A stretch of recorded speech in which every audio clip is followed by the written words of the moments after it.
Ang Tranvia na naging public transport sa Maynila bago sumiklab ang World War II, muling binuhay at ngayon pinipilahan. Mula Intramuros, duman ito sa Intramuros-Binondo Bridge. Diretso sa Binondo hanggang makarating sa Escolta. Nakasakay nga ako ngayon dito sa Tranvia at mula yan sa Intramuros sa Maynila patungo sa Escolta naman sa Maynila. Libreng makakasakay dito sa mga weekends ng buwan ng Pebrero mula 10 a.m. hanggang 6 p.m. Ginagawa raw nila ito para maipakita sa publiko yung pagkakahalintulad ng Intramuros at Escolta sa Maynila in terms of arts and culture.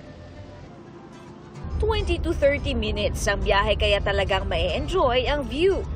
It's one of the ways for you to know about its culture here in Intramuros and as well as the whole of the city of Manila. I think it's a wonderful initiative put on by Escolta and the Intramuros administration to link these creative communities from Escolta to Intramuros.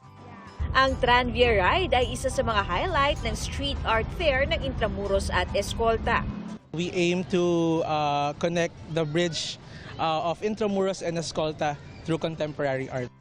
We seek to provide a platform for our local artisans, artists, and merchants to showcase po their creativity and work.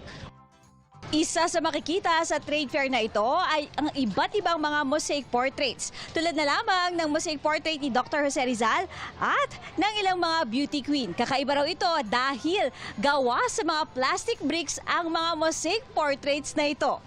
We get to see different forms of art from many different artists. Lahat po nung gawa nila, any form of art is gawa pa rin po ng kamay ng mga talentadong Pinoy. Para sa GMA Integrated News, Katrina Son, nakatutok, 24 oras.